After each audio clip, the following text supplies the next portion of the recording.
Hello, everybody. Welcome back to DND404. I am your DM, Tony, and join with me today are the other three werewolves in my pack. Fellas, why don't you go ahead and introduce yourselves, starting with the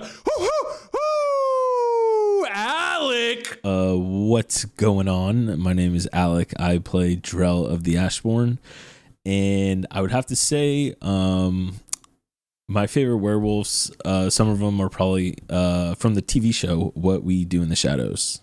Super underrated show, by the way. If you've never seen it, go check it out. They're funny as fuck. One of the best shows anywhere. Yeah. Is it? I've never even Dude, heard of it. it's so funny. It's so funny. It's on Hulu. Yeah, you got to check it out. Shadow, what? What We Do in the Shadows. It's kind of like a Office version spinoff of like vampires like living in their house. Yeah. Oh, really? There was a movie by what's that guy's name? Filmed by like a documentary team. It's hella funny. I think I'm next. My name is Dan. I play Minnis PebbleWalker, your tiny little Swarmkeeper Ranger, and I am the Big B Wolf of this podcast. Are you from fucking Fable. kidding me? That's literally mine. That's literally mine. I literally was like, "There's no way." Oh, Who's Big B Wolf? I'm sorry. No. You know what? You can take it. I'll be the Eddie Munster of this podcast. Oh, that's a good one too. I don't know who these wolves are. It's fine. It's okay. Yeah, it's fine. It's okay. It's fine. Who are these people? I'll fill you in. Yeah.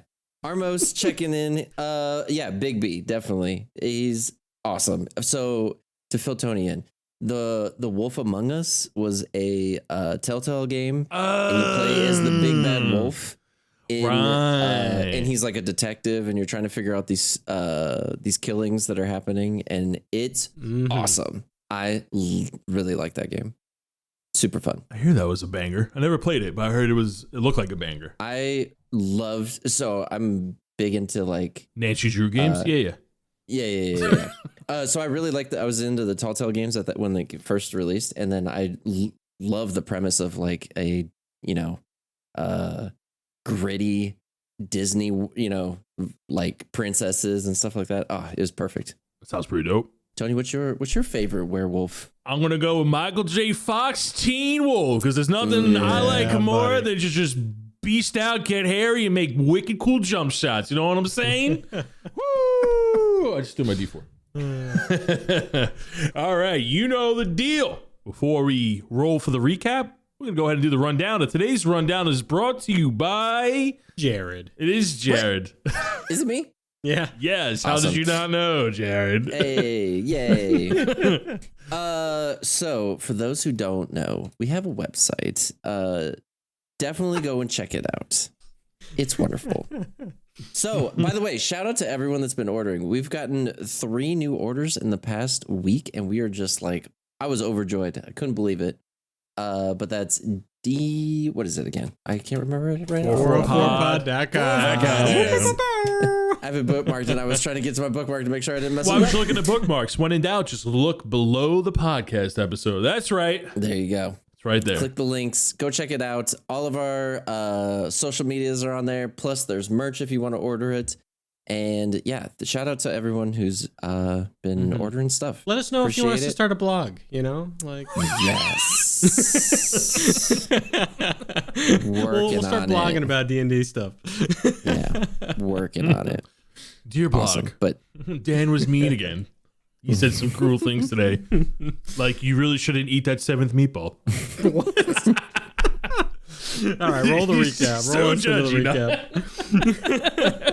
Oh my goodness. Oh yeah, so we're gonna roll for the recap where I roll a giant halfy in foam D4 that my rabbit ate, where I am number 1. 2 is Alec. Cannot believe. 2 is Alec. 3 is Dan. 4 is Jared. Yeah. You conniving bastard, Jared. I can hear it in your voice. Why don't you tell us who is who? Oh, short-term memory, not your strong suit. Long-term memory. What's that? Okay. We're going to go ahead and roll it. I have a whole room now, so there's no reason why it should ever get fucked up, okay? So I'm going to go ahead and roll you. Oh. It's not me. That's Tony who was complaining. Hey! Right on the vent. Oh my god. Incredible. Son of a bitch. I don't have this ready. I don't have it ready. You did a great job before we started. I just want to say. Oh, recap? That's the unofficial recap. Okay. Oh man, if only you had a really cool note taker that you wanted to give an inspiration day to. Oh wow. I just want to say you guys hold them hostage for inspiration day. I love it, dude. Yeah. Copy image. Enhance. Dude, these names. So I don't know how you spell shit. I never give straightforward names, but the way you guys spell them and how I spell them, it's totally two different words.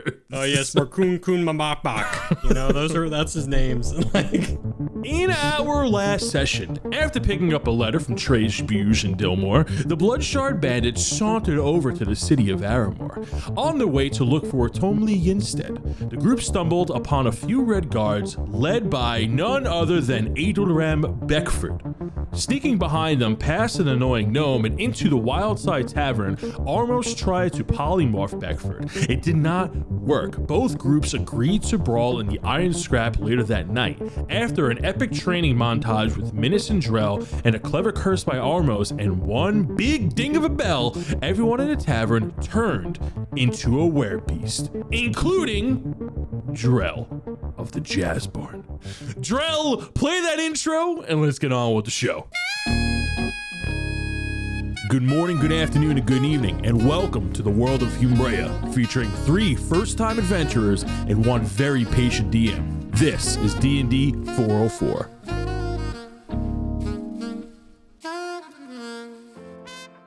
Fellas, boyos, welcome to session 69. Eyebrows. hey, that's what I'm talking about. We made it. Fellas, boyos, you are in the Wildside Tavern. Just a few moments ago, when you signed up for the Iron Scrap and had a wicked training montage, a little ding of a bell was rung beyond the bar. A knell echoed through the tavern, transforming everybody into their lycanthrope forms. You see rare tigers, bears, oh my, every animal that you can possibly conceive of. Dogs, cats, bats are all prowling around and going buck wild, partying and howling into the night in this tavern as benches are knocked over and tables are flipped, tankards are spilling and slamming around. The sound of brass echoes within the walls of the Wildside Tavern. Tables flipped and benches snapped. The weight of beasts make the wooden floors crack. 3 stories of parties and ruckus look down onto a cleared floor in the center of a tavern with nothing around but a big old rug in the middle, with all of its beast patrons standing around forming a ring. And then you hear a boom, giant, padded thud of a footstep. A large bluish white fur werewolf with a silver tuft mane steps into the center of the room, raising his massive wolf paw into a shape of a fist to the size of a dwarf's head, and the crowd goes quiet. After a moment, you hear someone overlooking somebody from the 3rd floor from the balcony going, "We love you, Wolfgang," woo, and goes quiet again. And then the werewolf speaks. "Every beast from miles around come here to party and fight in this tavern. The Iron Scrap is infamously known to be a great time. But as tradition, we must be clear on the rules, lest you get the jar." And the crowd bursts out laughing. And then he raises his hands, uses his paws to settle down the crowd again. So, shh. Giant wolf finger in front of his lips. Shh. Rule number 1. All personal problems and qualms stay outside by the front door. There will be no revenge, redemption, or resolution within these walls. I lean over to Armos. Shit, that's what we're here for. Oh, it's happening. Squeak. Don't say anything. Oh! And then I scream as I see Drell now. It's changed into a mouse. Ah, where's Drell?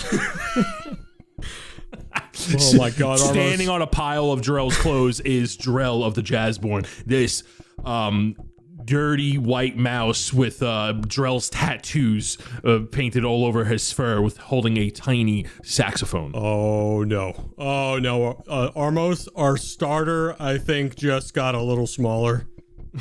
I'm the bench player. I'm just here for fun. As the crowd settles down from laughing to themselves about that rule, Wolfgang speaks up and goes, "Rule number 2. You win by knockout or ring out. No exceptions.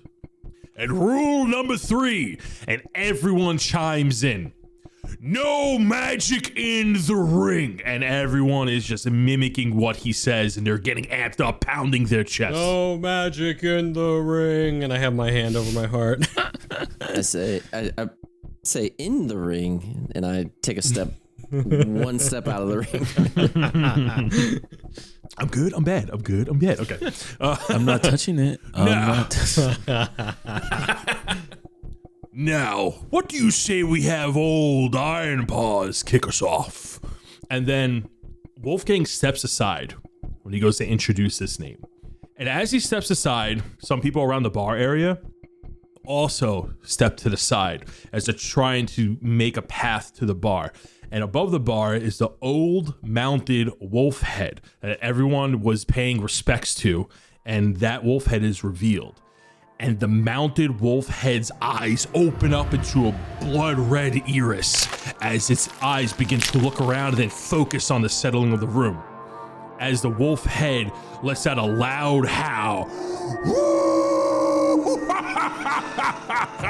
As the mounted wolf head begins to drool profusely.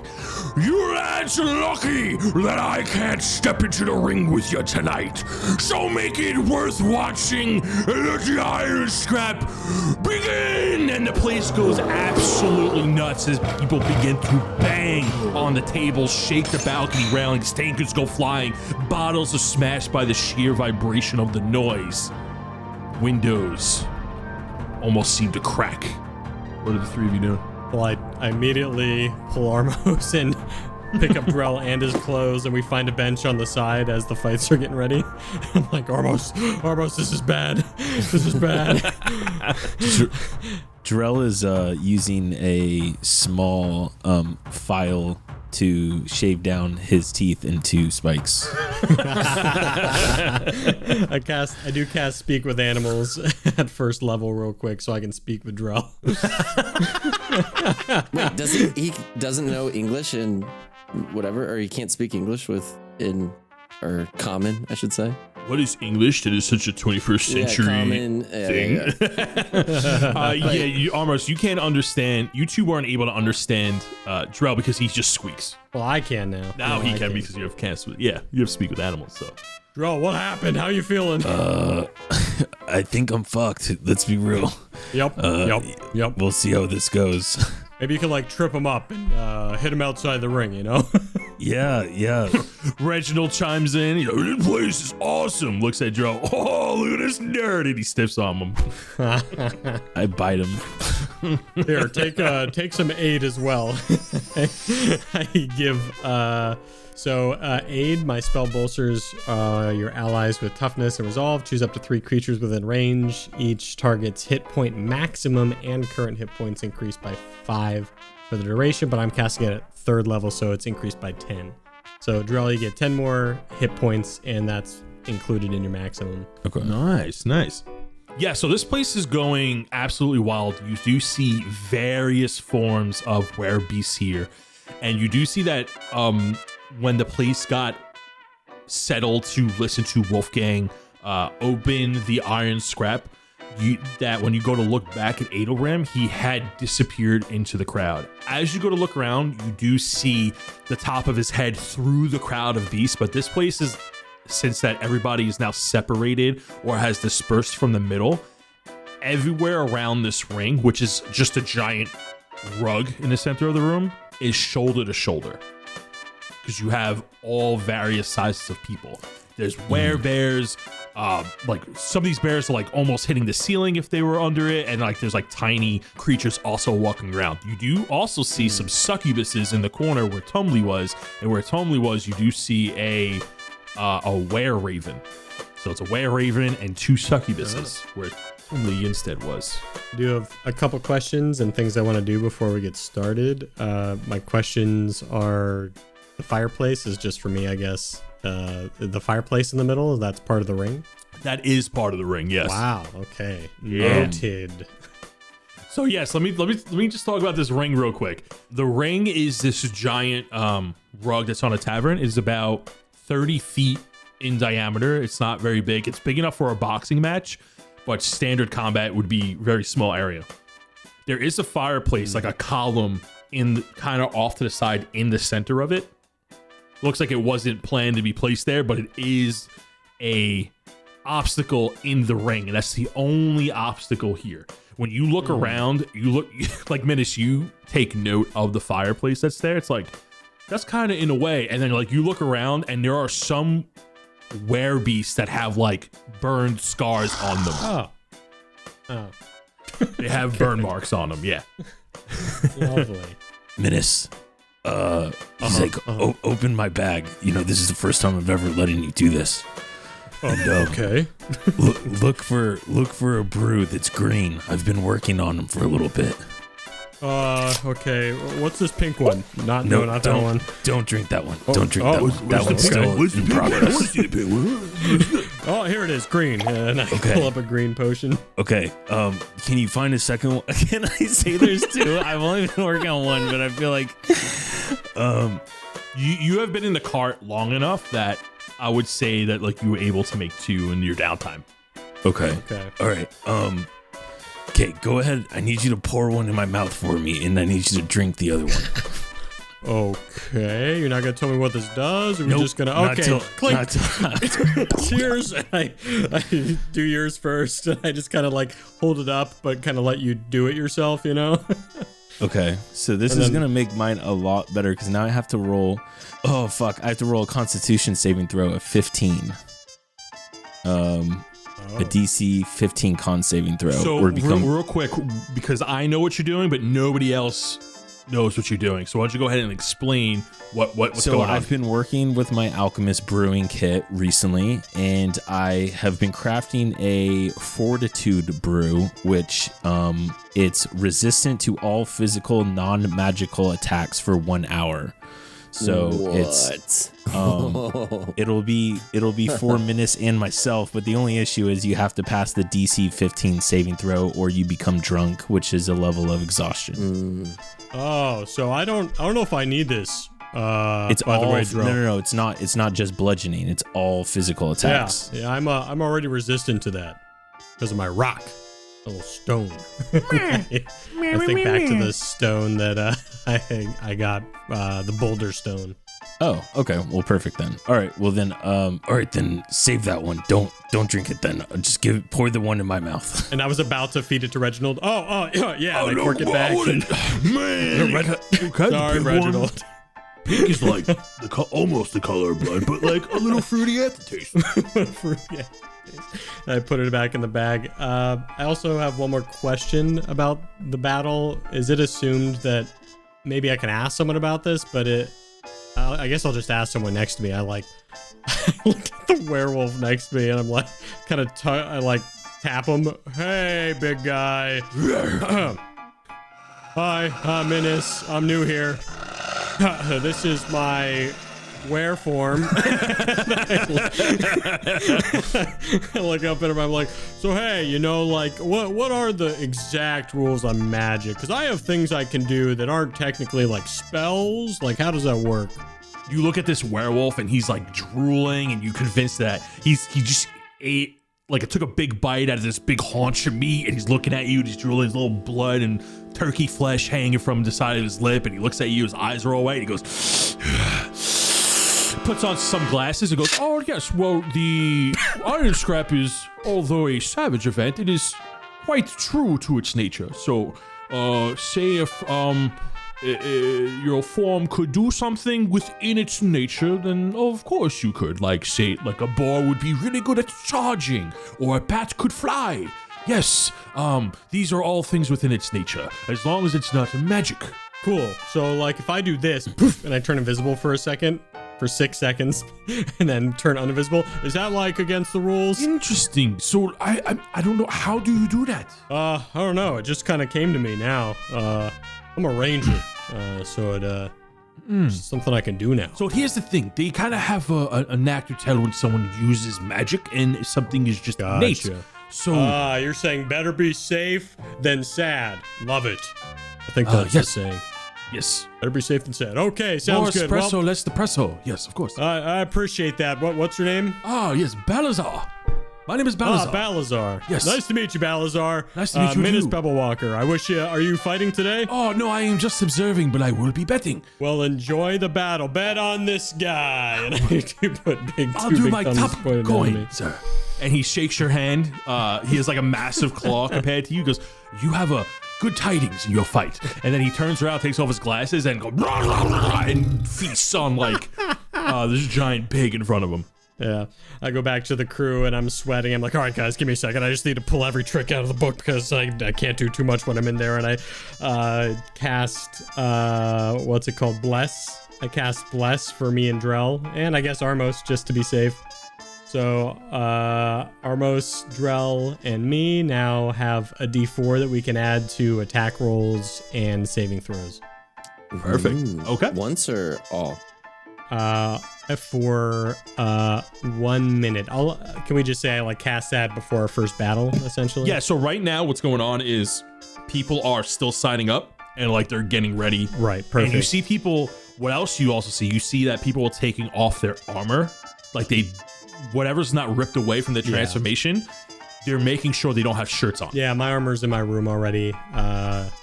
Drell asked me to put his in the car. And the last thing I'll do is drink that potion that Kemi Joe gave me.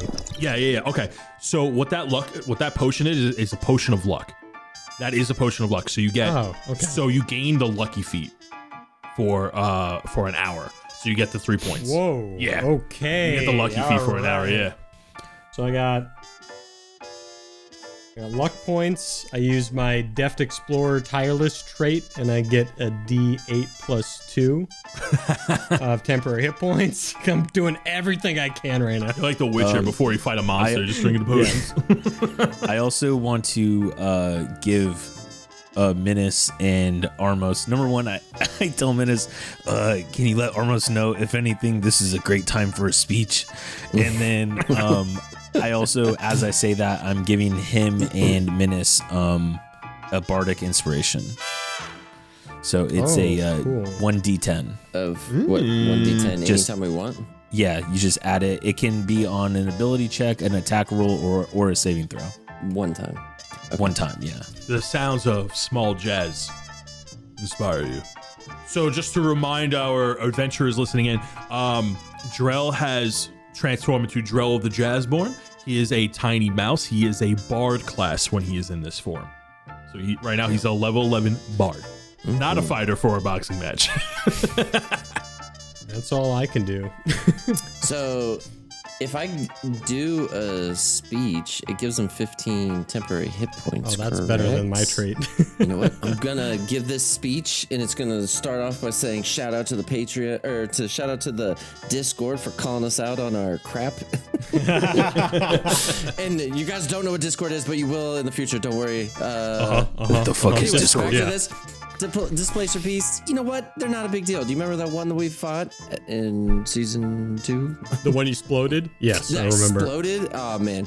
Wait, real quick. That was the speech. Oh, that's the speech. speech. Get ready to shred it. Damn, dude, you straight up interrupted him. Wow. God. Yeah. Let's just cut Did to you hear it. that fly buzzing around? Get it out of here. Get it out of here. I'm in the middle of my speech over here. Reginald walks away as you continue. So you're talking about the one he exploded back in like like Yeah. a year So you ago. remember yeah, remember that? That was great. I can't wait to do that to Yeah, I this have one. nightmares about it constantly. Oh Yes. man, I think about that to this day, especially now. And I'm just glaring over at him or trying to find him. I see his little tentacles popping up over the crowd. this ear tasted pretty good.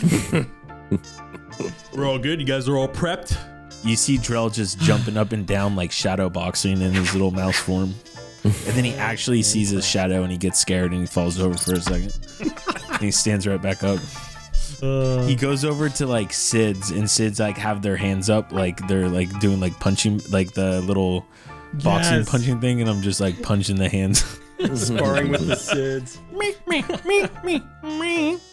He does like left, right, and then goes over your head as you duck underneath it. Exactly what I was picturing. So as you guys prepare for the upcoming matches, as you panic because Drell is now a mouse, you hear the sounds of music being played as people are getting amped up. The smooth sounds of jazz. As in the back right corner by the front door, there's a lifted platform. There's a jazz band playing as they're beginning to amp up and get everybody all jazzed up for the upcoming fights. And then you hear Wolfgang from behind the bar be like, "We have our first match of the night. We need Adrex and Dazadad. What are these names? To the ring. Come on forward." And you see a werewolf and a were-tiger go into the center of the ring. And they're cocking their arms, they're getting ready, they're stretching, they're growling and brandishing their claws, and they're trying to hype up the people behind them. Now they're about to fight, and you see people that are placing their bets. At a table to the side, you see a bunch of were-rats in hoods like taking some money, and like people are giving them money to like disperse, and they're taking bets. And you overhear one of the were-rats going, "It's 1-to-1 odds, everybody. It's 1-to-1 odds. Place your bets now. Place your bets. Even money. Even money." Armos, get over there. What? They're placing bets. I just hear squeaking. I don't understand. Where? So you can understand the were-rats. There are a bunch of rats in hoods at a table, and they're taking money from various patrons who are just watching the fight, and people are placing bets against the were-tiger or the werewolf as they're about to fight. So if you would like to place a bet, you can absolutely do it. Minnis and Drell, you can do it as well. Yeah, I'm interested, so I put like 50 gold on the tiger. Yeah, there's a were-tiger and a werewolf, and you place the 50 gold, and the rat goes, "Oh, hold your horses there, bud. It's 200 gold per entry. 200 gold minimum, up to 500. Armos, I don't like this anymore. I'll try it once. I put my money on the tiger. Okay, you're gonna bet for the tiger. Is anybody else placing a bet? No. Okay, so here's how it's gonna work. Since it's 1-to-1 odds, it's a were-tiger and a werewolf fighting against each other. I'm gonna have Me. Armos and Minnis roll a d20, and an odd is just I'm the one tiger. d20, and you're gonna do best of 3. Okay. So you bet on the were-tiger, Minnis, so you're going to roll for the tiger. Armos is going to roll for the wolf. You're going to roll, and whoever gets the higher in the first round, second and third, best of 3. Got it. Don't beat me. I need this. I need the money. Are you kidding me? I got a 12. And I got a 13. The werewolf, as the bell rings, the werewolf and the tiger jump at each other, and they're trading blows, and it looks really close. And as they're throwing punches, you see that they're getting some dirty claw shots in there as furs getting shredded, and the werewolf just gets a really good punch and knocks the were-tiger back as he stumbles. We're gonna roll again. But you weren't ready for this roll. All right, ready? Yes. Nat 20. Stop it! No. Armos. No way. We both rolled nat 20. Motherfucker. Rolling again. Oh, boom! They're going back I'm and not forth, and they excited. both punch each other at the same time. No, you're kidding me. As they roll for the third round. I got an 11 and he got a 12. I can't be The were-tiger and the werewolf are going at it. Blood is spewing on the floor as the tiger comes in with a haymaker from behind. The were-tiger does not see it coming as the werewolf brings a haymaker from behind, knocking out the were-tiger as he twirls and tumbles onto the floor. And he raises his hands right now, Jared. and everyone's just like, "Rah!" You see the werewolf like paying out money, be like, "Come get your winnings! Come get your winnings!" Nobody saw that coming. Oh wow! That was the most Not even infuriating thing that's ever happened to me in I've this seen game. that coming. So I kind of wanted to ask while it was going on, but it was a lot. I wanted to see if I can look around the room while these guys were fighting, and I wanted to see if I can see, because like the guy that Minnis talked to mentioned how they have ways to tell if people are using magic. I want to see if I can like see, like, are there certain people in the room like only watching for that or something like that? Like, how are they enforcing this rule? Go ahead and make me your perception check as you're rolling around as the were-tiger and werewolf were trading blows. As Armos and I are shouting on the side, I'm sad. Armos is like, yeah! That is a 23. Ooh. As you are looking around, you do notice the iron paws, the old wolf head that's mounted on the wall. And you know that while he's drooling and watching the match. So as you look around, you do see these elk heads mounted on the wall. And they are also alive. They just didn't make themselves known. And they are slowly looking around. You do see the movement of their eyes. Some of them turn their heads, and they're very subtle about it. And the only reason why you notice this is because of Iron Paws woke up to give his little speech before the iron scrap began. And you do see that these elk heads aren't making a ruckus. They just look like they're watching. Okay. Damn magic sentry heads. As you see like you see this like female were-tiger come over and goes, "Oh, I knew you should have put all that money. What are we gonna do for you betting all our life savings on these stupid fights?" And he pulls back the knocked out were-tiger, and the werewolf is like, "Yeah!" And he walks off, and people are dabbing him up. And then Wolfgang comes out and goes, "All right, we got our next fight. I'm gonna need Makresh and Nedar to come to the ring." And then you see what was that name? Nadar. Nadar. Nadar.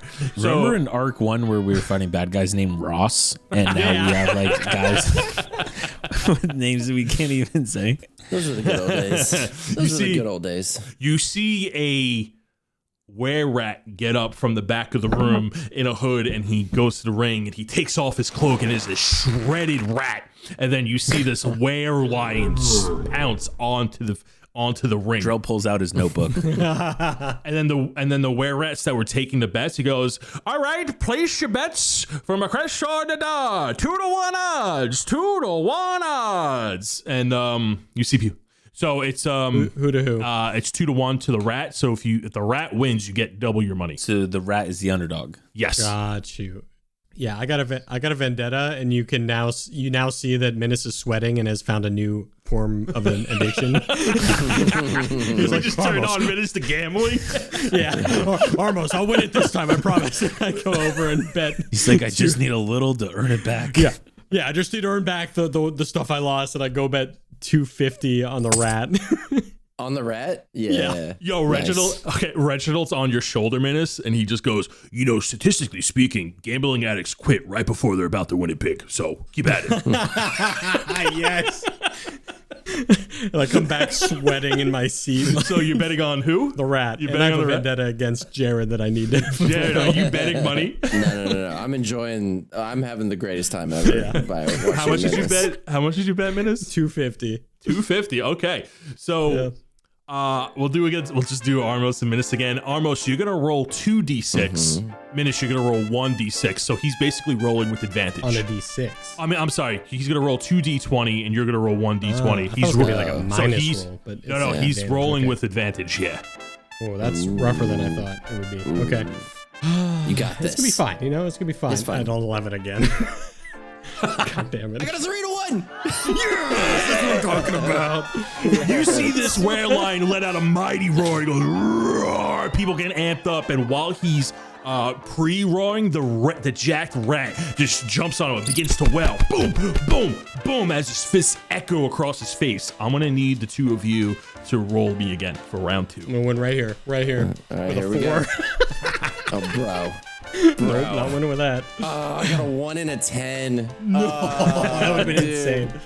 You see as the rat begins to pounce on the were-lion, he goes, and he just rips him off his face and throws him down on the floor and gives him a wicked fist, a wicked punch right into the ground, and the rat goes, and like some blood comes up. Go ahead and roll for round 3. Are you ready for another nat 20? Let me roll one. Oh, you did it already. I already my God, you it's rolled bad. a 6, bro. What? I rolled a 6. And Armos rolls. 11 and a 13. Wait, but I have the luck feat. This is just straight betting. No, come on. I have the feat. I don't think it's Minnis. I don't think Minnis is the one addicted, Tony. I think it's actually Dan.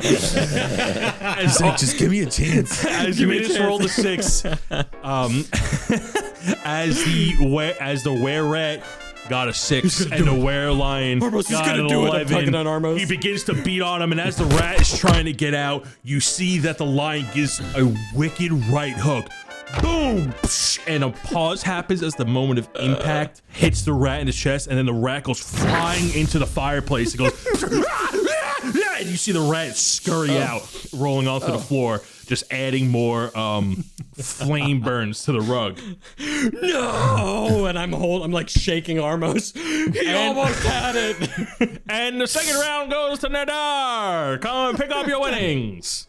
Ooh. You see people getting more drinks. The were-lion puts on a very elegant jacket as he begins to drink from his tankard, as he begins to cheer to his pack. You see like a were-raven fly over from one balcony to another, like screaming out stuff like, woo! As hits a wall, falls down. People are absolutely drunk and obliterated at this point already. Love it. Is there anything the two of you would like to do at this moment? So you can't cast... You're telling you can't do magic in the fight. Yes. I wanted to cast it outside just to see... I wanted to do, like, magic hand, for instance, right? Okay. I want to do it just to see... Just to pick Drell up so he can see the fight. But the whole purpose is just to see what actually the response is. Does that make sense? Roll me a perception check as you pick up Drell the AshBorn with your little mage hand. 15. You do see that one of the elk heads on the wall look at the mage hand and then look at you, but nothing happens. Okay. And how many elk heads are there? You can notice 3 of them. And those are the only ones that like lit up, all 3, or just one of the 3? Only one looked at you, but there are 3 elk mounted heads on the wall. I'm like, Drell, and as I'm doing that, I'm like, Drell, do you see that fireplace? Don't go Armos there. said, Drell, do you see that fireplace? You can probably still understand Armos. I'm translating. I'm just using verbals like, no, shut it down. It's not there. Don't go to the fire. Fire bad. Wolfgang comes back out and goes, oh, somebody was bound to get burned. It's always the rats that seem to get burned. We're gonna need Roland and Perrin to come on to the ring. Come in, come all, and place your bets. And then he walks back to the bar, and you see a werecat and a werebear come into the ring. Should I do it, Armos? I feel like I should do one more bet. I don't know. What do you think? I think maybe I should do 1 to 1 one more. odds. 1 to 1 odds. Gentlemen, place your bets. Even money. So I should really stop, right? I lost twice. I should stop. Drell tells Minnis to bet 250 on the cat for him. All right. I take Drell's gold and go hand it to the... So you're betting on the cat, Drell. Are you betting on anyone, Minnis? While I'm over there, I try to sneakily bet 200 of my own on the cat as well. On the cat as well. Okay. So we're going to have Drell roll the D20, and we're going to have Armos roll for the werebear. So you're rolling for the werecat, Drell. Okay. So you're going to roll 1 D20, best of 3. It's a 12. Nice. Okay. Ding, ding, ding, as the match starts, and the werecat instantly slides underneath the werebear's legs as the werebear tries to bear hug the cat, but is way too slow compared to her speed, and jumps on the werebear's back and begins to slash at the bear's neck from behind. We're gonna, as the werecat wins with a 12, we're gonna go ahead and roll for round 2. Let's see it. What do I gotta beat? No. Oh, God. It was about to sit on 19. Oh, nice. Minnis literally does that. Yes! I mean, good job, Drell. Good job on your bet. You see the werebear is like, I got you. I'm gonna get you now. And he like tumbles and twirls around and falls out of the ring as the werecat jumps and lands on her feet gracefully. And people cheer like, oh, it's Parrot always takes the win. And then you see people start collecting their money. Yeah, I go over and collect my money and Drell's. Reginald's like, see what I tell you, Minnis? What I tell you? People always square before they're about to win it big. Yeah, man, I should have bet on that one. So I'm trying to hide my money. Hey, listen, if you ever need a little luck when it comes to this thing, you just let your friend Reginald know. All right? Oh, that's right. You got like 4 rabbit's feet. That must be super lucky. Yeah, I could be your very lucky friend, Minnis. Why'd you say it like that? Oh, no reason. I'm just saying. I'm just like, I bring a lot of luck to those. I mean, just look at Armos. I bring a lot of luck to him. All you need to do is just sign this piece of paper, and he has Armos' tome, and he like opens a page for you. Just sign right here. I put down Drell and using my magic hand to just push him out of the frame, like down the bench. And, you know what I mean? As he slides Reginald, Don't do that. As you slide Reginald away, you just see like you get a glimpse at the text. It says "best friend contract" and a ton of tiny text. Wolfgang comes out again. 3 more matches in the first round. We're gonna need Theron and Minnis to the mat. All right, and I cast Bless on me and Drell, and I guess Armos. I'm like, all right, let's do this. I take off my shirt, and you see my scar on the back in front of me. And Minnis is like lean like a climber, so he just have a 6-pack. He's a little dude, but he's pretty lean. I just saunter into the ring. All right, this is gonna be easy. Minnis, when you walk into the ring and you take off your shirt, make me a charisma saving throw. Okay, I'm really bad at these. Are you really? Oh no. I'm gonna use one of my luck points. I'm gonna use one of my luck points. You rolled 2 5s. Perfect. And my D4 is 21. Oh no. I got 1 luck point left. As you step into the ring, you don't hear what is said as people are beginning to cheer and place bets, but Armos and Drell, you hear somebody from the 3rd balcony, hey, where'd you get that scar? Like pointing it out. Gotcha. I shoot a look at where that came from, and I try to take a picture, like mental picture of whoever just said that. Well, make me a perception check. 9. You know that it came from the 3rd floor, but there's so many people hanging over the dirty side. 20. Ooh, so you know that you see up on the 3rd balcony that Adelram is like looking down, and it was one of his companions that said it, that transformed, who are also aware of Displacer Beasts. Can I cast Vicious Mockery on him? Yeah, if you like. Yeah, as he says that, I'm gonna just squeak. I'm just gonna squeak Vicious Mockery insults back at him. It's a 17 Wisdom saving throw. You see that Displacer Beast go, aw. He instantly feels bad for himself for a second. It's 9 damage. So when you say that, as you like curse at him, you see one of the elk heads look at you, and their eyes glow blue. I crawl underneath the table. As you crawl underneath the table to try to get away from the elk head, you do see another black rat sitting there, but it looks like a normal rat. Right? And it is holding a bloodshard. What? Wait. Squeak. Wait, Squeak. what the fuck would you get that? It's mine! And you see the rat just dolts and he darts off. Can I look at my clothes to see if he's been biting holes in it? No, your clothes are definitely fine, but you do see this black rat dart away with a very deep red bloodshot as it like goes into a hole in the wall.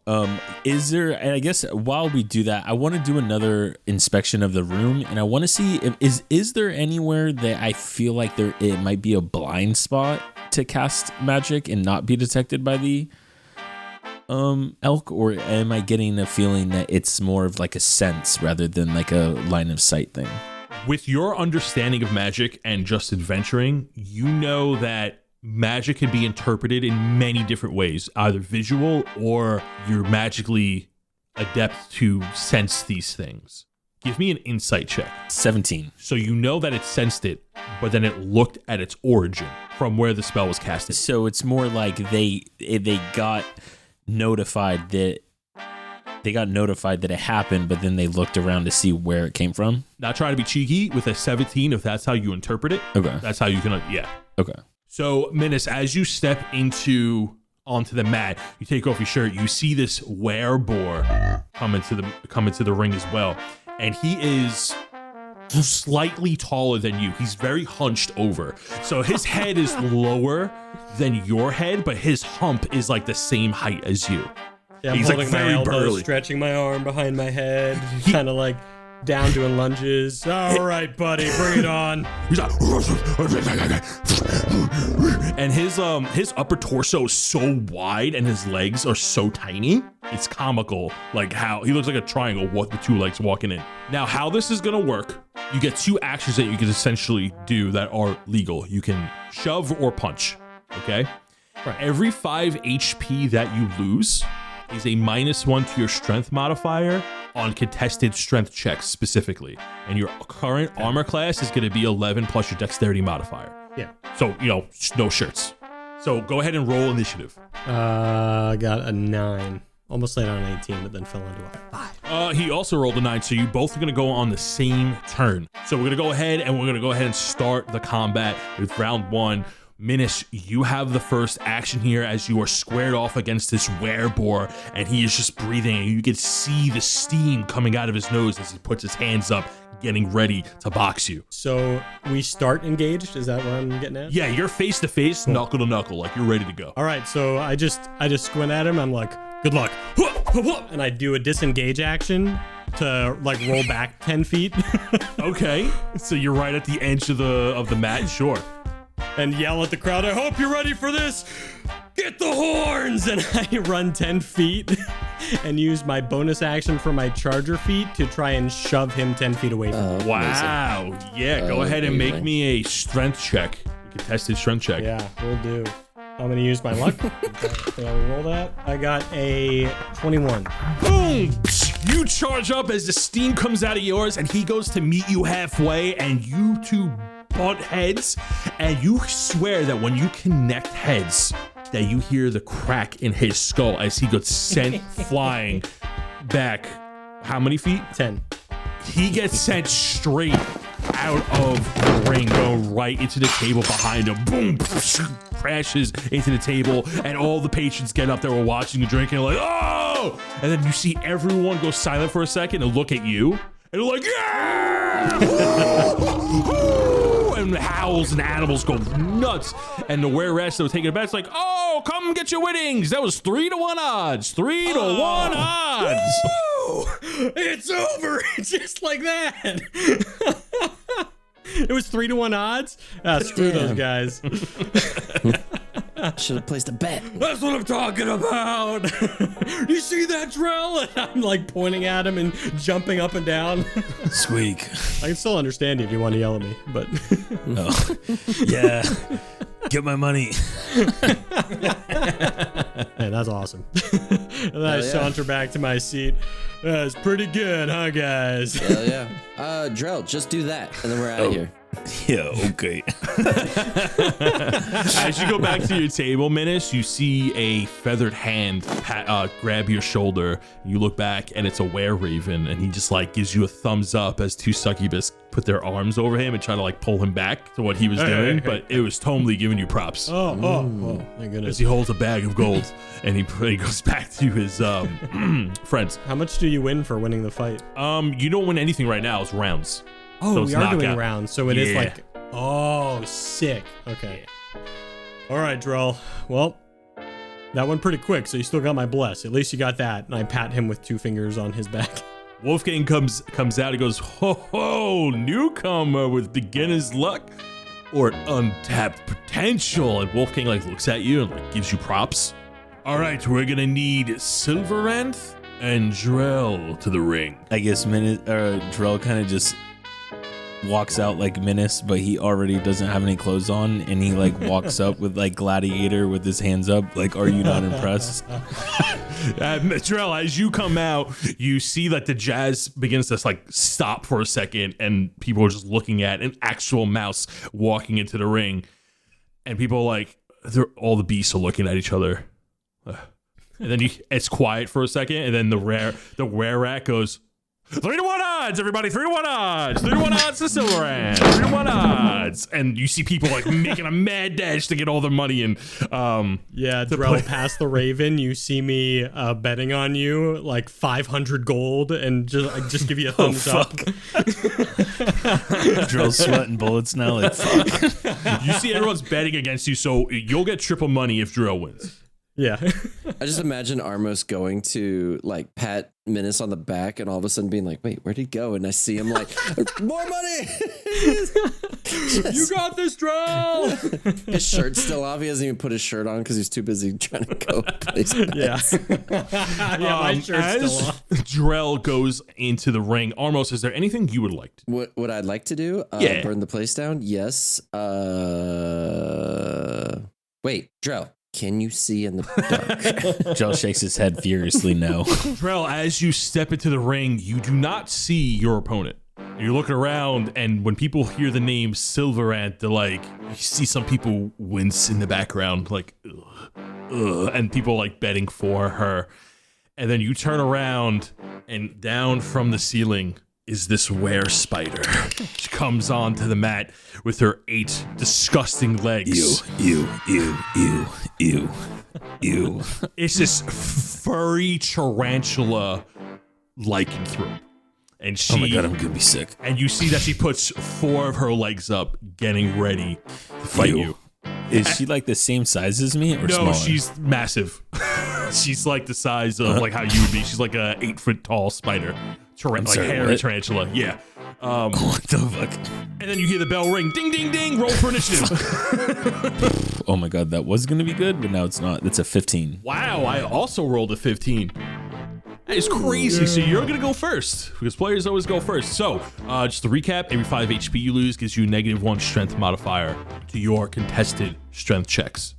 So, okay. So Drell, you are face to face with this were tarantula as she has 4 legs up ready to go as she's swinging at you, launching these disgusting spider punches at you. What are you doing? I am gonna also do a backflip to the edge of the ring like Minnis did. And then I'm going to no, I'm just kidding. I'm just gonna run up and I'm gonna try to bite its fucking legs. Gross. So I guess that's technically punch, right? If you would like to bite, you can bite. That is a 15. And you have a D4. Okay. That's automatic, right? Like I don't have to. Yeah, you can use it on any time you do an attack roll or saving throw. So. That's a 16. 16 will hit as you grab its furry tarantula leg and you bite into it, and it's like, oh, fighting dirty. And then I want to hide. Am I allowed to hide or no? Like I want to try to position myself underneath her since she's huge and I'm a mouse, so like she can't see me. So you want to go underneath it? Oh, that's amazing. I love it. I hate it. This yeah, go ahead and make a stealth I rolling action. Damage, or are they all flat like 5 damage? You have -1, right? Yeah. Yeah, it doesn't do anything, but I'm sorry. As you bite, and she's just like annoyed at the fact that you bit her, but you are not going to do any damage to her. Okay. Okay, then I'm just gonna hide underneath. Go ahead and make me a stealth roll as you try to hide underneath her massive spider body. 29. What? What the fuck? A 29 to hide? With a crit fail, you see that you run under her. She's on all 8s, and she like turns around in place and doesn't find you, and you're just like underneath her. You're like turning with her, but like following her, so she can't like look around. So the spider's just turning in place like in a circle, and you're just on your hind legs turning with her to stay in her blind spot. She's gonna go ahead and look for you as her action. For her turn, make me a stealth check, a contested stealth check. 24. She cannot find you. She goes, Oh my god. where are you, this little rat? There's always a little rat. Oh, where are you? Where are you? And she makes a movement after she looks around and tries to look behind the fireplace. We're gonna go back to your initiative, Drell. What are you doing? I want to try to run up to her, and I'm gonna fucking hit her, and I'm gonna try to shove her outside the ring. Is that? Oh my god! Or else I can't do anything. So those are my options. You see as she is scurrying towards the edge of the mat to look around the fireplace that's in the ring. You see that the people around the ring are backing up a little bit. They're ugh, they don't want to get close. Yeah, go ahead and make me a contested strength check as you try to shove the giant spider. That 20 would be nice here. 11. As she looks around, you see that her lower half of her body begins to tingle, and you see some of the people go. She begins to intimidate the people around, be like, "Do you see him? Do you see it? Do you see it?" And one of the werewolves, she gets really close to the wolf, and she gets intimidated, and he points, and as he points behind her, she turns around, and there comes Drell flying through the air, going, boom, hits her right in her big body and pushes her just enough out of the ring on top of somebody else as she rolled a 6. That's wild. As she falls onto a wereboard, the wereboard's like, "Get her off me, get her off me, get her off me, get her off me. This is gross." And then you hear Tumley from the back, but he goes, "That's a lucky fella." Coming in like Master Splinter. As you knock Silveranth out of the ring, and the crowd goes completely nuts, and they're like, "Oh!" And everyone just lost their money, except for Minnis, who just made triple bag. That's right. What about the guy in the corner? What did he bet on? Tumley? Oh, yes, he also gets more money, too, because he bet on you as well. Wow. And you see that he winks at you. And people look pissed. Yeah. I strut up and down. I strut up and down the carpet. I magic hand him to put him in the center of the carpet so that he's just fucking flexing on everyone. Yeah, I pull out my saxophone and I let out this sweetest rendition of "We Are the Champions." You see the jazz band instantly picks up on your cue and begins to play with you as you step out of the ring. Absolutely incredible. You see, as you step out of the ring, Wolfgang goes, "We have had quite a few surprises tonight. Now, for the last match of round 1, we're going to need Duvamil and Adelram." And then people go fucking nuts when they hear Adelram's name as you see a werebat and a displacer beast enter the ring, and the werebat looks very intimidated. Drell goes over and he tells Minnis to put all 3,000 of his gold on Adelram. So the max bet is 500, but you can absolutely do that. Okay, fuck. Okay. So I put mine on Adelram, you put yours on Adelram. Armos, you put 500? No. I won't. Wow, how metagamey, fellas. Oh, I'm sorry. Yeah, I put Drell and my money on Adelram. It'd be a real shame if he didn't make it to the next round. It would be worth 1,000 gold. You see people make a mad dash to place bets as they begin to cap off the bets as too many people are betting on Adelram. And as Adelram enters the ring, this werebat looks very nervous, and the bell rings, and then you see that his tendrils begin to glow a little bit blue. The werebat holds his ears, and its eyes begins to rub his eyes as he can't seem to focus on where Adelram is. And then as the werebat begins to throw punches, boom! Adelram just decks him, goes flying to the barricaded front door. Psh, knocked out. And the crowd goes quiet. Adelram walks off, and Wolfgang comes back and be like, "Well, I mean, who didn't see that one coming? Am I right? Come on, let's get ready for round 2." And then the giant mounted wolf head goes, "Round 2." And people begin to cheer again. All right. I tell Minnis to tell Drell, if those punches you were throwing were pretty bad, but don't forget about utilizing that fireplace in the middle. You could take the fire, maybe throw it at him, do a little something. Is there anything you guys would like to do around the tavern? I want to start just seeing how things are going, seeing that things are going to start maybe turning south more than they already have. seeing that Drell's also not much of a fighter after that glorious win against the spider, but also feels it was a lot of luck there. Starts trying to look around and see if he could maybe figure out if that bell had something to do with everything. Make me an Arcana check as you looking at the bell that was rung at the beginning. A 22. There is a silver bell behind the bar that Wolfgang rang before everybody transformed. And that bell is magical. It also is the root cause of why everybody was forced to transform. Yeah. As you are getting your Arcana, like as you're trying to focus on everything around you, you're starting to get hints of other magical things around the tavern. You notice that as you're focusing, you are getting these random familiar pings in your mind. And then you feel a sense from the tome. Bloodshards. As you look at your tome, you do see that like it glints a little bit. You know for a fact that there are blood shards in this building, and you're getting it from and you're getting these sensations. You can't describe what it is that's like alerting you. It's not like a specific ability. It's like an innate feeling that's just going off, and you're getting a sense like it's all around you, and it's starting to pinpoint. You get like these moving sensations in your mind. That's like there's like a shard in the corner that's just like fading from view. You know that there are blood shards in this tavern, and when you collect your thoughts, you realize that there are probably blood shards in like almost everybody's pockets here. Whether they're strong or weak, you're not certain, but you do know that there are blood shards in this location. I'm starting to itch all of a sudden. Minnis, I think there's some blood shards around here. I could feel them. Blood shards in here? Yeah. That's can't say Everywhere. that's very surprising. But everywhere? My Everywhere. goodness. I look under my chair. You see the black rat. You see the black rat holding the blood shard. Boy, and then he runs away. Oh, you're right.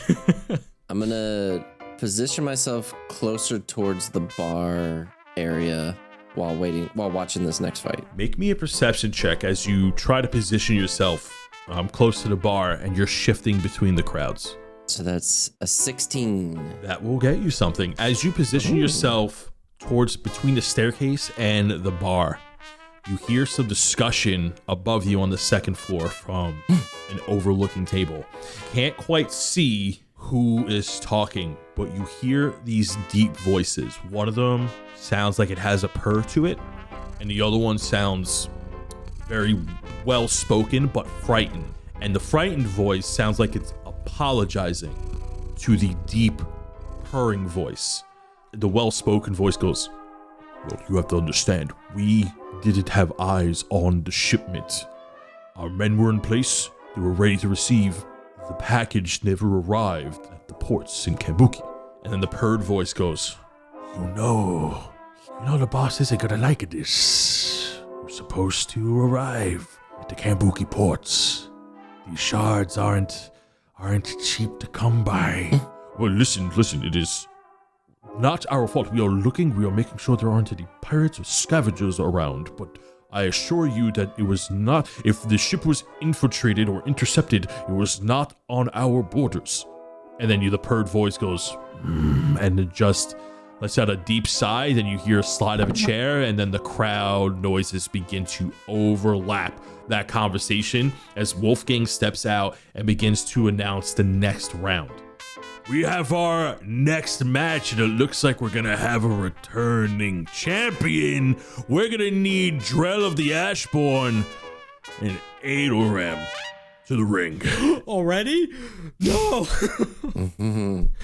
Bless. I cast bless before he goes out on him and me. I look at Minnis and I say, tell Armos, I said, good luck, and I give Armos another Bardic before I step into the ring. So then you didn't use yours, right, Minnis? I did not, no.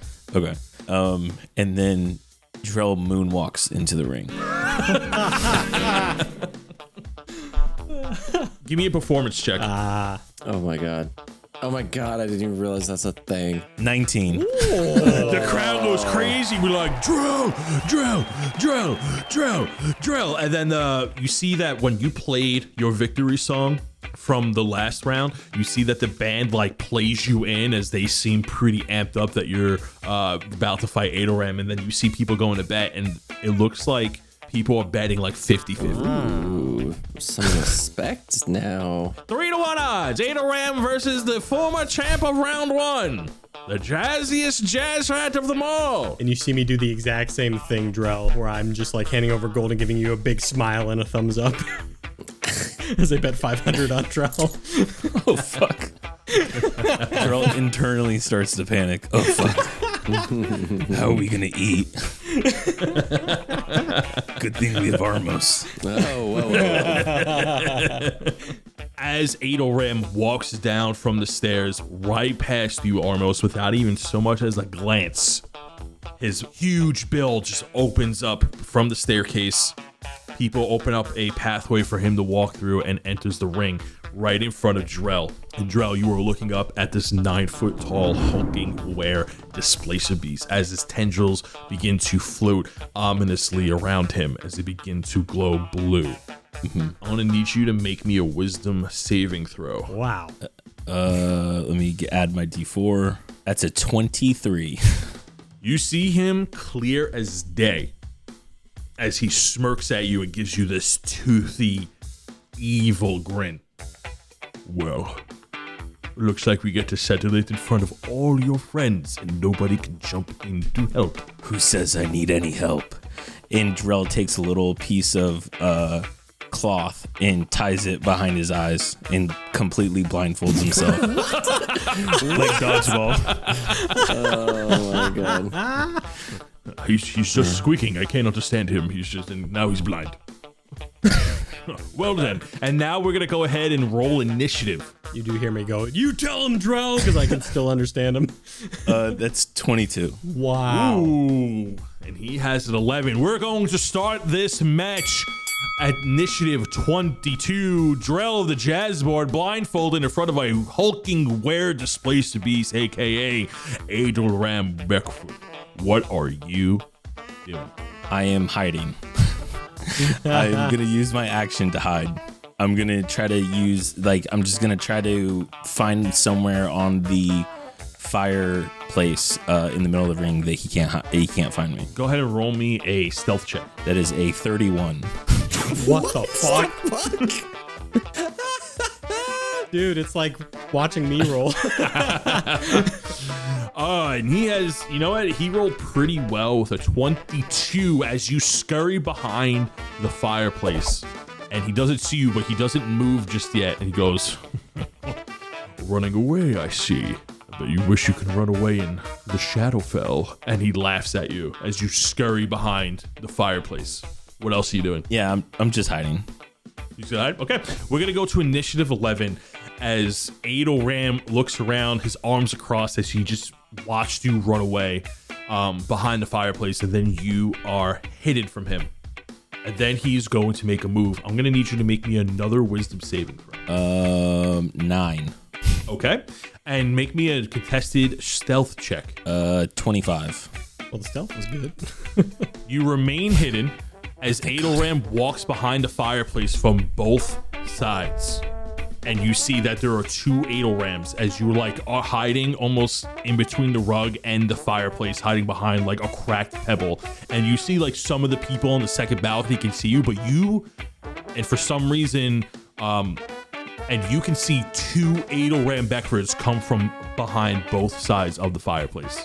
So I guess the reason I blindfolded myself is so I wouldn't let my sight confuse me, because I want to use my keen smell here to detect which one is the true Adelram. Oh, shit. That's where I was going with that. So using your sense of smell. Okay, yeah. I love that. So yeah, you're still hiding and you hear Adelram walk around. Go ahead and make me a perception check. That is a 17. As you are listening and wait for him and you try to discern where he's coming from and trying to get his footsteps separated from all the noise around you, he comes around your left side. Okay. Oh, that's He is amazing. looking for you. Goes, oh, little mouse, where are you inside my house?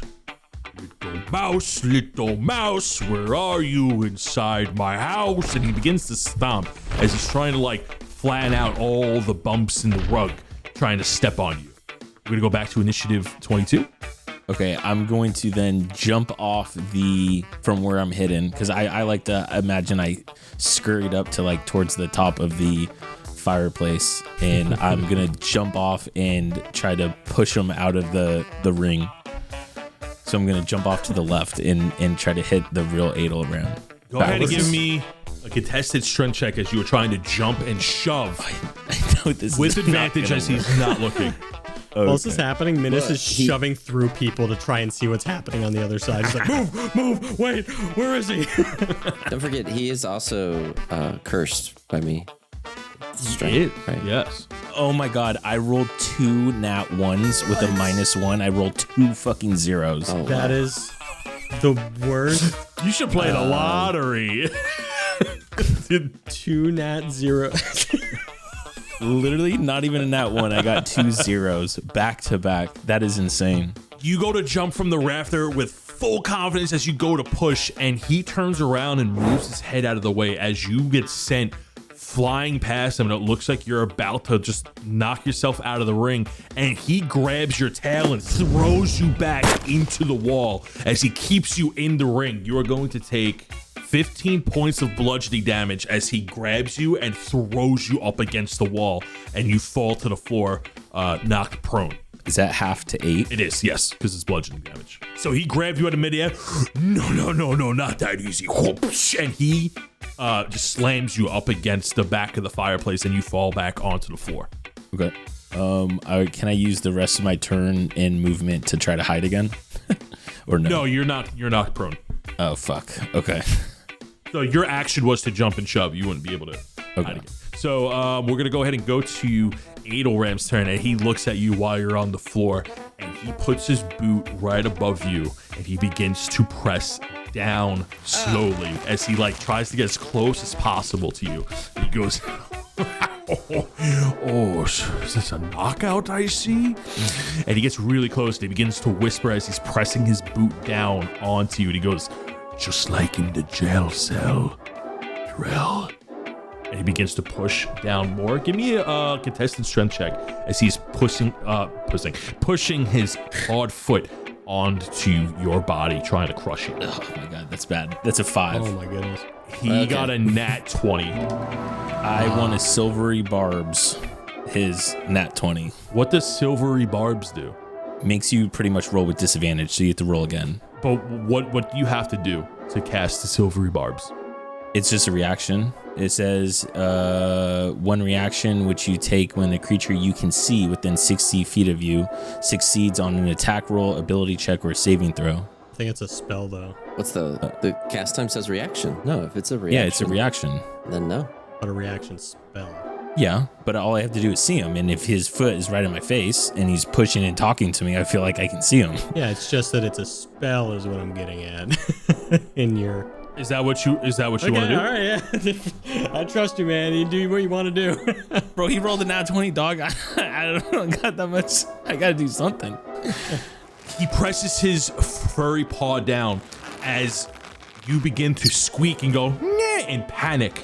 His boot begins to glow blue for about a moment, and then one of the mounted elks on the wall, Minnis, you notice, looks straight at Drell, and his eyes glow blue, and then a little pushback comes between Drell and Adelram, like a force field, like two polarizing magnetic forces, pushes Adelram off, and Adelram begins to laugh. He goes, "Oh, dishonor.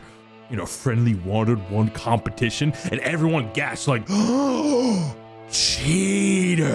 And then you see Wolfgang come out from behind the bar. He goes, "Oh, whoa, what's rule number 3? Wait, I don't even get the magic in the ring." And he pulls out a tiny jar and he points it at you, and he speaks a word. He speaks a command word in Elvish, and then You see Drell stretches out like you're going into like a black hole or into like a cartoony portal. You go into this tiny jar. Drell, you are now inside of this magical tiny jar. Oh no. You cannot hear anybody. Everything sounds muffled beyond your jar. You can breathe just fine, but you can't move within the jar, like outside of the jar. It's a very tiny jar, maybe the size of a mason jar. We don't even get to roll a stealth check on this magic. And people go, oh, no cheaters in the ring. No magic in the ring. And Adelram is cracking up. And then you see Wolfgang, he takes the jar, he puts it right next to the bell. And then Wolfgang looks at you and then shakes his head and goes back to the bar. You see the beasts go to get their money, and Adelram got all their money back. If you bet on Drell, you did lose it. And people are chanting, cheater, cheater. And then you see like beer bottles and tankards being thrown at Drell from behind the bar. They're trying to hit the tiny jar to shame him. How dare they? I shake my ass in the jar. Can he see out, or is it a black void? He can see out. He can see everything. It's just he can't hear anything. It's all muffled. It's like silent inside of him. I don't have to hear any of them. So Drell just sits back and relaxes, and he kicks up his feet. You hear the muffled sounds of tankards being thrown at you. And like you see people from behind the bar like, get him back in the room, get him back in the ring, get him back in the ring. You see people chanting and they want to throw him back in. And then you see Wolfgang, and he looks over to you, and Minnis and Armos, and he goes and he waves you over. Waves me over? He waves both of you over, yeah. Yeah, I scampered over to that side to see all that go down. I'm like, oh no. And I squeeze back through to the other side. Excuse me, sorry. Up to Armos. Armos, did you see that? They got Drell. Wait, shit, I have to go. Do something, Armos. And I go over to Wolfgang, it is? Yeah. Where is Wolfgang? Wolfgang is behind the bar. Oh, right. He's the one that put Drell in a tiny jar. Hey, what's going on? Listen here, bud. What's rule number 3? No magic. No, right. Where's there no magic? In the ring. Right, in the ring. And where did your friend cast magic? On the other side of the fireplace. Mm-hmm. And in the what? The carpet area. Which is? In this tavern. Which is also playing field 4. In the ring, I know. It's in the ring. Okay. Listen, you first timer here. No magic in the ring. And then you hear some other people in the back. No magic in the ring. Yep, okay. Armos is pissed at this point, slams on the table. And I said, well, there's magic out here, so you better give me our friend back. Real quick. Oh, so we don't keep anybody hostage here past the night. Okay. Here's the thing, though. This is the penalty that happens. Once the iron scrap is over, everyone gets a free pass on beating on the guy who cheated. Them the rules. Oh. I look over at Drell, like, trying to perceive if he heard that through the muffled glass. Wait, what? I don't get what you're saying. What? They get the jump on the guy who cheated. So everybody in the tavern beats the shit out of the cheater after the match is over. As long as I'm not mouse anymore. Yeah, I look at Drell and just give him a thumbs up with a really shaky smile. Absolutely not. We'll figure it out later, Armos. Let's just get through this. And he goes, Wolfgang leans over to you and goes, look, the rules here, when you break the rules, you get beaten by everybody in the tavern. This is why nobody breaks the rules. Yep. All right, noted. It's funny that the rules changed. The mummy rang that bell and turned into a werewolf. Excuse me for you coming into a werewolf bar. Oh, and we were supposed to know that? Where's the sign? The giant werewolf on the cover of the bar. It's in the sign. He has boxing gloves. I like to think you cut to a sign outside the tavern that clearly states werewolf bar. You see the werewolf sign outside. It's just like slowly hanging and like one side of the chain breaks. Yeah, you see Drell up on the shelf like, squeak, squeak, squeak, squeak. Like, yeah, where the fuck was the sign?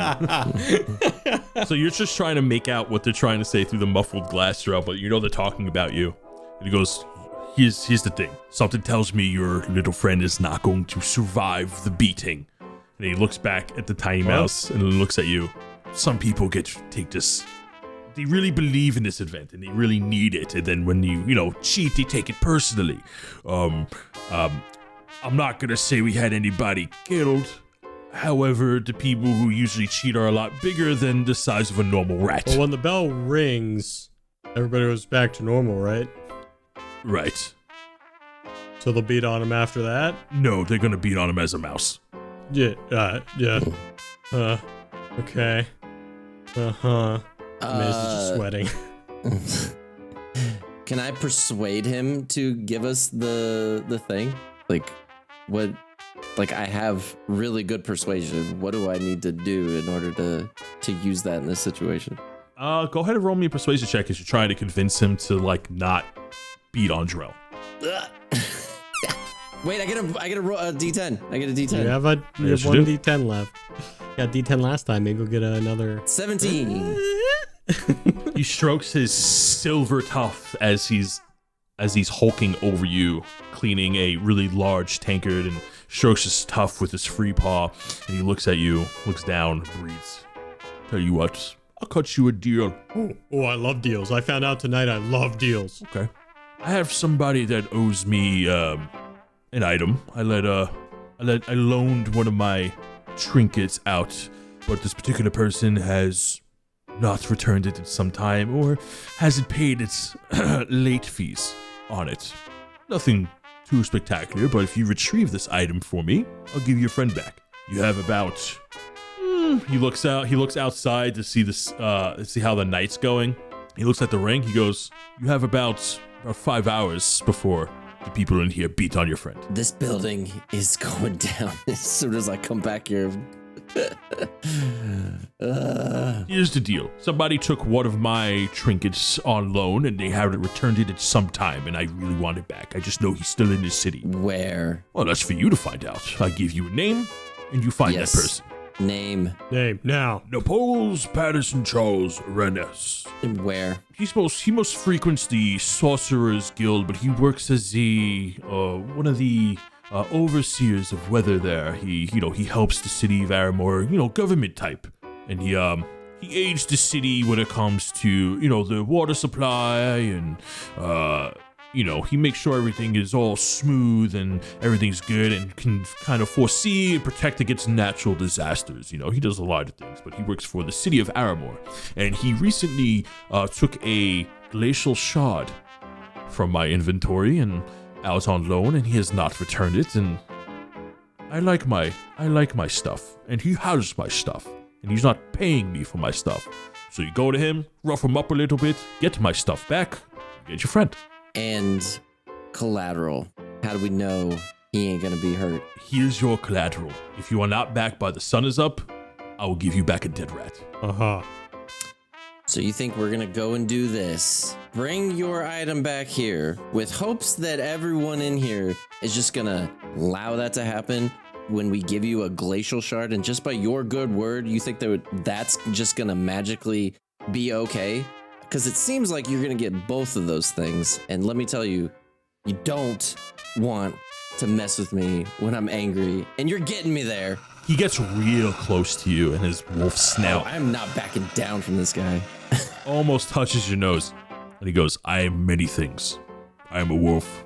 I am a business owner, leader of a pack, and a beast of my word. Oh man, I could really ruin this guy's day. As the two of you are talking to Wolfgang, and you are just now staring at each other, you feel a tap on your shoulder, Minnis. What's up? I turn around.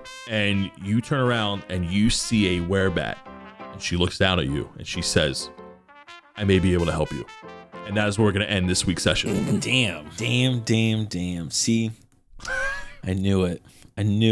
I was hoping I was at least going to be able to roll like a stealth roll on my spell so I could kind of, So I wanted to bring that up. I just didn't want to ruin the turn of the moment, because I did not want to ruin the heat of the moment, but I wanted to expand on that. Silvery Barbs is an enchantment spell, and it is a verbal enchantment spell. So once it goes off, it you like a school like enchantment, like it's very noticeable when you casted it. And I would also say that you casted it in a moment of panic because you were about to be crushed by Adelram's. Oh yeah. Yeah, because I didn't know what Silvery Barbs is actually one of the new spells that Wizards of the Coast came out with. So I oh shit, I actually don't know how this spell works. I read on it, it's oh yeah, it's an enchantment spell. And from what I was reading, see, that's the thing. I guess it confused me because what I was reading, it didn't say I had to. The wording on the spell is you magically distract the triggering creature and turn its momentary uncertainty into encouragement for another creature. The triggering creature must reroll a d20 and use the lower roll. Yeah. Yeah, it says you magically distract, not say it's something. A spell for bards, sorcerers, and wizards. Yeah. Well, yeah. It's So a magic spell, and there are these sentries I'm that gonna you die noticed on before. this hill. I should have been able to got a stealth check. Shouldn't be some arson going on in this house. That's for sure. I think you're severely underestimating the amount of lycanthropes inside. I don't care. Look, if I kill one, I get temporary hit points, and then it's just bam, bam, bam. 100 kobolds could take out a level 20 on paper, so I'm just that knowledge saying. as you will. All I gotta do is get that one sucker, and then that's gonna propel me to victory. So we got a heavy situation, and an unknown person tapped on Minnis' shoulder. Who could it be? We'll find out next session. We do know that they are aware about, though, which just sounds pretty cool to me. What is his name? Charles Patterson Viness? Reness. Don't read into too much. If you're gonna come up with these ridiculous names, this is a name I premeditated, Dan. This is a name I premeditated. That's not what I'm saying. What? It's kind of hard for the notes. It's like, what? I know, if you're going to come up with a crazy name, you got to pronounce it for me. A little insider scoop before we go into the after show. Most of the names of the fighters are from Xanthor's Guide to Everything. So you can thank Xanthor for those wonderful names. But, characters like this, I come up and I put a lot of thought into them. Like Fogdargast. I love that name. It's such a great name. That's getting abbreviated real quick when we meet him. I don't know if Drell's going to meet him, though.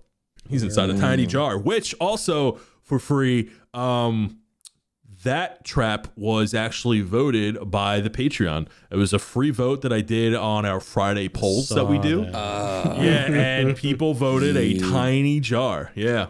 The second he said tiny jar, I was like, wait, what were the other options? The other options? I'll tell you.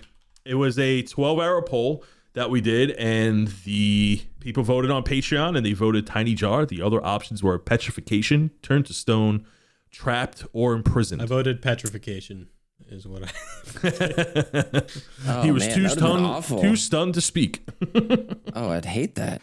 I would want the stoned one.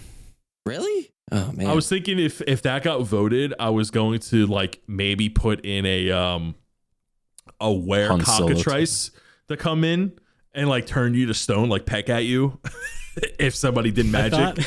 I thought it was so funny that you put petrification and turn to stone in the same poll. Well, petrification doesn't necessarily mean turn to stone. Not necessarily, but you're frozen in place. Yeah, that's why it's funny.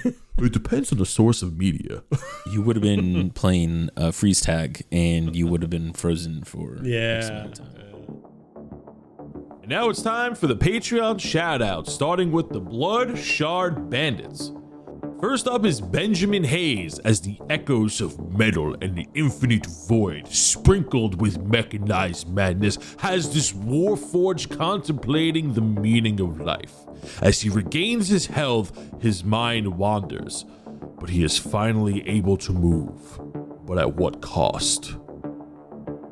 Next up, we have Dylan Snyder, aka Reese, an Aladrim bard who has recently come out with a beautiful 10-record-long love ballad symphony. This song is sure to bring a tear to anyone's eye as he sings about trees leaving him. Next up is Julius Kendrick, who has been toiling in the lab, mixing black rock with spoiled pig blood with a dash of goblin snot, concocting something foul to spoil our hero's plans. But to what end? The land of shadows is not enough? And will he stop at nothing to see the hero's inevitable demise? Truly unsettling. Next up is Rains, who has been reported missing by the city of Aramor. Last seen, he was working on helping the city become a better place. Something about a water purification project. Any news or leads leading to Rains' rescue shall be rewarded handsomely. Last up is Troy Scarrow, and Captain Scarrow has been tormenting the Everlong Sea for some time, transporting prisoners and ungodly beasts alike, a true threat to the sea. Some say the Kraken itself avoids Captain Scarrow's ship, lest it face the wrath of Captain Scarrow. Next up is the Sidget College alumni. First up, we have Andrew Hall, and Andrew has been facing some trouble in Paradise as he is no longer the top of his class. An underdog has seemed to have stolen the spotlight, but who could be talented enough to take the #1 spot? Artemis hasn't been seen around the Sidget College campus in some time. Kemi Joe said he's taking a well-deserved vacation in the Kambuki Isles. He is sure to be sipping on some fruit punch and knuckle sandwiches in the fighting pits. Patrick Wennerstrom is next, and like a silhouette in a dark alley, Patrick is elusive as he is mysterious, a ghost in an empty jacket. Robert Crisp has his hands full with his tiny bread civilization. It is up to him to make sure their world doesn't crumble away. With enough help, they may thrive. Let us rejoice. Next up, we have Saint Chaos, and he has been expelled. An appeal is set to be held next month to determine if Saint Chaos should be given a 367th chance to perform better at the school. Some say Saint Chaos will never change, but maybe a heartfelt speech could sway the board.